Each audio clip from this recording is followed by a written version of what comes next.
2017 Genesis G90 AWD Review.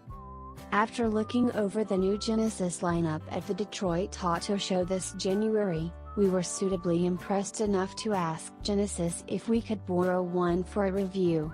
They graciously loaned us their new top of the line G90 AWD. For a first car, we think they did a great job, and we came away more impressed than ever. Whoa. Time out. Hold on. WHO's Genesis? You might be asking, why have I never heard of them before? Where did they come from? Fair questions, and I'll admit, we weren't exactly sure of the details either, since they seem to have just popped up at the auto shows overnight. First, a little history. After winning American hearts with their small economy cars during the gas crisis in the 1970s, the Japanese automakers decided to go upscale, and make better, more profitable luxury cars. However, American drivers had come to equate the Japanese car BR and S with inexpensive economy cars, and they couldn't reconcile that impression with these new, more expensive cars. The Japanese manufacturers creatively overcame this obstacle by creating luxury BR and S distinct from their core lines. Toyota created Lexus, Honda created Acura, and Nissan created Infiniti. This slight of H and identity change worked, and allowed the Japanese automakers to be accepted as bona fide premium car manufacturers overnight. South Korean automaker Hyundai has run into the same issue. Apparently, people were hesitant to spend $60,000, $70,000 on a car with Hyundai on the back, no matter how good their cars have become over the years. Unfortunately, they still carry that entry-level stigma. Taking a page out of the Japanese playbook, they created Genesis, Hyundai's new luxury car division. Oh, you might be thinking, it's a Hyundai? No. This thinking is very wrong, because it's not just a Hyundai, it's so much more. This is Hyundai engineering turned loose with a much larger budget, and the orders to make something special, and so they did. The G90 is their top-level car. Ours was priced at $71,000, for a Hyundai? No, not a Hyundai. A Genesis. Trust us on this, it has everything on it. Everything. I mean, reading the spec sheet is unlike anything I've ever read before. There are no options. That's right, none. There are no packages. There are no dealer accessories. It literally comes with everything already on it. As if to say, you buying our best. There's nothing to add, because that's what best means: heated and ventilated seats, street and yard.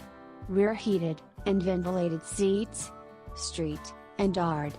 Electronic lane keeping system, street and yard. Full controls for seats, stereo, windows, locks, and navigation for back seat occupants, street and yard. Automatic headlights, and rain sensing wipers, street and yard. You simply select whether you would prefer the rear-wheel drive version or the all-wheel drive version. Made your decision? Good. Now, would you prefer the 5.0 liters V8 or the direct, injected turbo V6? Good. Now pick the color you want it to come in, and select the interior leather color. Done. Your only choices are colors, engine, and drive wheel arrangement. Everything else is street and yard.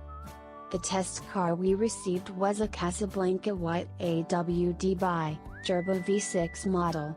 The styling was and some, if a bit uninspired, and, dare I say, a little borrowed. In the front, there are some subtle Audi styling cues in the headlights, and the grille shape, and the side profile, and rear valance is reminiscent of the BMW 7 Series. However, I suppose if you, new to the world's luxury car market, cribbing a few good styling cues from the leaders isn't a bad idea. It worked for the Japanese manufacturers. Interestingly, it all works together as a cohesive whole, and looks quite nice. More original styling and design identity will come with time. It rolls on and some 19 wheels, and its length gives it real presence. The Genesis badge has wings on it, not unlike the Bentley badge, as a few people pointed out to me. Also not unlike the Aston Martin badge, as someone else pointed out to me. Or, as I thought every time I saw it, the Chrysler badge. I understand, and the symbolism of a winged badge, and the image associations to other, more prestigious BR and S, but a more unique badge could only help set it apart from the other winged ones out there. Still, it's tasteful, and I expect it will evolve with new models and designs. Like a good book, it's what's on the inside that truly counts, and the G90 AWD disappoint. You immediately feel comfortably inside. The seats and doors below the windows are a soft black leather, while the pillars and headliner are a light gray Alcantara. Natural wood, piano black plastic, and aluminum accents are thoughtfully used throughout. Fit and finish are superb. Everything has a quality, jeweled feel to it. Buttons are both in real aluminum or a high-quality black plastic. Knobs are aluminum with machined edges for good grip and precise control. The LED lighting is cut like gemstones. The front seats are comfortable, adjustable in every way including seat cushion length, heated, and ventilated for complete comfort. The bolsters are small, but you sink into the seats enough that they do a good job of keeping you in place around corners. They easy to get into and out of, but once are in them, you want to get out of them. Controls are intuitive in both location and operation. It's obvious that a lot of thought went into the controls because finding things and figuring them out was ridiculously simple. So simple you find yourself wondering why other companies didn't think of some of these things already. For example, while most automakers today have a touchscreen with pages and pages of menus to control nearly everything, the G90 instead has buttons for most things, and while there seems to be an overwhelming number of buttons at first glance, the human brain has the ability to quickly decipher and remember where each of those buttons are, and what they for. Even during the first day of driving, I was reaching for buttons without having to take my eyes off the road, which was fantastic because I hate distractions when I drive. Touch screens have their place and purpose, but good old-fashioned buttons are so much quicker and easier. Bravo, Genesis! Way to buck the trend. There are so many other little smart touches to the car's engineering and design that it seems about every 5 minutes I found myself delighted with some new feature or carefully located control. There were a lot of, aha! That's brilliant moments. Like after you have fastened your seatbelt, put the car in drive, and are headed out, the seatbelt retractors then gently pull the slack out of the seatbelt, and it feels like a parent making sure you are secure. It's an emotional touch that delights you every time. Exterior door and lay that light up when you unlock it at night with the fob so you can see exactly where they are. Subtle but beautiful interior lighting accents such as the lit red line that runs around the cabin. A Genesis logo, puddle light, that pools on the ground beneath the front door when you unlock it after dark. The Genesis engineers put a lot of thought into this car, and it shows. In fact, after a few days, I found myself disappointed that a few other things weren't designed into the car, like automatically closing doors, a coffee machine, or a personal attendant. The G90 quickly spoils you. The only unusual thing that seemed out of character, in that it required some thought, was the shifter. It's S an electronic shifter that only has reverse, neutral, and drive on it. Park is a separate button on the console above the shifter. So when parking, you pull into a parking space, shift into neutral, then press the park button to lock the transmission. You can set the electronic parking brake after that if you like. I always did, since I never felt confident about the park button. But if that's the most confusing thing about the car, you can understand how easy and intuitive the rest of it is, and as nice as the front seats are, the back seats are even nicer. Too many luxury cars these days, or cars in general, have limited legroom in the back seat. Not the G90. The G90 has the most legroom in the back seat of any car I've ever been in, excepting the Maybach M6,1. With the driver's seat set for my height, I climbed into the seat behind it, and found that my knees had a good 10 between them and the front seat. 10 inches. To quote Keanu Reeves, "Whoa, it's like riding in a limousine."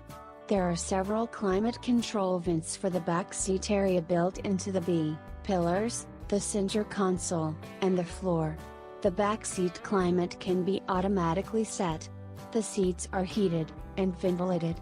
There are back seat controls to move the front seats forward or backward for extra legroom. There are window controls, sunshade controls for the side windows, side vent windows, and the rear window, radio controls for volume, tuning, and source, navigation controls. The works. Plus you have the advantage of sitting slightly higher in the back seats for a better view of the scenery and road. My wife quickly fell in love with the back seat, and the idea of being chauffeured around. In no time at all, she began making lists of places for me to drive her to. When she began making me come around and open her door for her though, I decided things had gone too far. She absolutely loved the car. I had her drive me around once, but decided I preferred the driver's seat to the passenger's. The reason for that was because the G90 is fun to drive too. The bi-turbo V6 makes 365 horsepower, and 376 pounds-foot of torque, which gets the large 2.5-ton G90 moving much faster than you'd expect. The turbo torque comes on at 1,300 revolutions per minute, and remains strong up to its 6,000 revolutions per minute limit. It's incredibly quick off the line, and we surprised the drivers of some very respectable sporty cars with our large car. Even in cold, half-snow, half-rain conditions, there is incredible thrust with zero wheel slip of any kind. Passing slower traffic is easy as the car simply whooshes itself past them.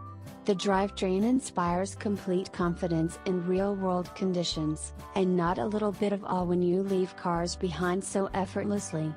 0-60 miles per hour is around 4.55 seconds. A heads-up display on the front windshield keeps your eyes on the road. Blind spot monitoring and lane keep assist help cover you when you, distracted, are in heavy traffic.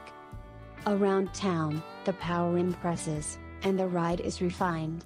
It actually feels a little floaty, like an old Detroit Cadillac, but it absorbs the bumps much better, and does a great job of smoothing out rough road.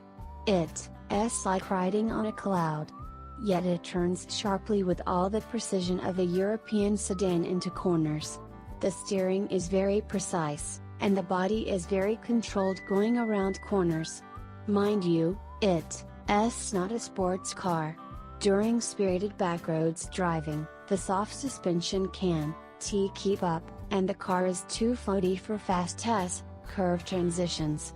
It does very well at posted speeds but simply loses its composure when you really push it on fun roads. It lacks the overall sporting performance ability that cars from Audi, BMW, or Mercedes-Benz are known for. But really, that's not what the G90 is all about. The G90 is about spoiling it, S drivers, and passengers with all the comfort that technology and quality materials can provide, and it does a darn fine job of that. For daily, real, world driving, the G90 is an impressive car, well worth the $71,000 price tag, and the kind of car you're happy to climb into every day to drive to work, or be driven to work in. Either are good.